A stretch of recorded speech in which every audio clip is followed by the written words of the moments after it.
দেশের উদ্ভাবনী শক্তির আরেক নজির স্থাপন করেছেন গাজীপুরের হাফিজুল ইসলাম। তৈরি করেছেন এমন একটি মেশিন যা কলা গাছের ছাল ও আঁশ থেকে তৈরি করছে সুতা, আর সেই সুতাতেই তৈরি হচ্ছে নানান ধরনের কুটির শিল্পের পণ্য। সাধারণত কলা গাছ কেটে ফেলার পর তা ফেলে দেওয়া হয়, কিন্তু হাফিজুলের চিন্তা ছিল নতুন কিছু করার। তার উদ্ভাবিত মেশিন কলা গাছের আঁশ ব্যবহার করে উৎপাদন করছে পরিবেশ বান্ধব সুতা। এই সুতার সাহায্যে তৈরি হচ্ছে ব্যাগ, টেবিল ম্যাট, ঝুড়ি, ঘরের শোপিস সহ নানা ধরনের পণ্য।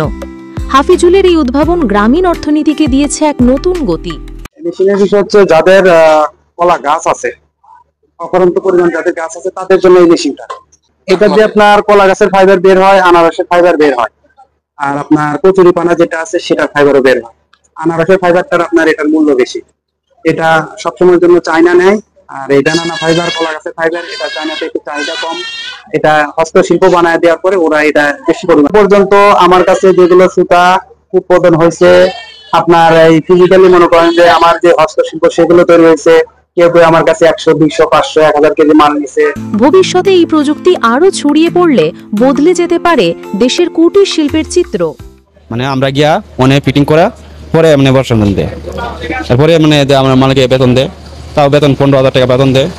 এই বেতন দিয়ে আমার পরিবার মোটামুটি ভালোই চলে। জি, কলা গাছ একটা ফেলনা জিনিস, ওইটা মানুষ কলা খেয়ে ফেলে দেয়। এখন হাফিজুর ভাই হের থেকে সুতা উৎপাদন করার মেশিন বানিয়েছে। এখন ওই সুতা উৎপাদন করে অনেক লোক জীবিকা নির্ভর করে। একটা কলা গাছের আঁশ যেটা ছিল এক সময়ের বাতিল বস্তু, আজ তা হয়ে উঠেছে অর্থনীতির সম্ভাবনা। আমি আর কি যে এর মধ্যে সম্ভাবনা আছে, সামনে আমার কিছু বেকার ভাই আছে, তাদেরকে নিয়ে আমি এই কাজটা করতে চাই। সামনে এটার ভালো সম্ভাবনা আছে, এই জন্য আর কি আসছি। আসলে এখানে কলা গাছ নিয়ে ইনি যে কাজগুলো করতেছে অনেক সম্ভাবনার পথ তৈরি হচ্ছে, এবং আমরা আশা করব সরকারিভাবে তাকে যেন সহযোগিতা করে এবং ওনার উন্নতি আমরা সবাই কামনা করি।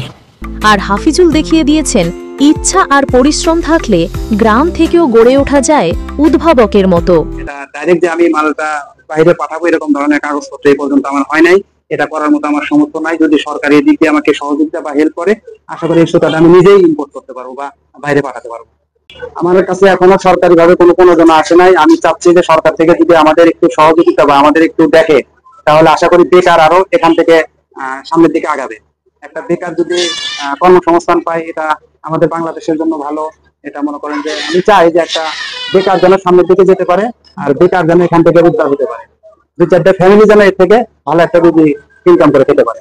হাফিজুলের মতো বেকার যুবক যারা আছেন তারা যদি সরকারি পৃষ্ঠপোষকতা পান, এই উদ্বোধনী শক্তিকে কিন্তু তারা দেশের স্বার্থে, জনগণের স্বার্থে, নিজের স্বার্থে কিন্তু কাজে লাগাতে পারবেন। যারা বেকার যুবক আছেন সেই বেকার যুবকেরা নিজেদের কর্মসংস্থান নিজেরাই তৈরি করতে পারবেন।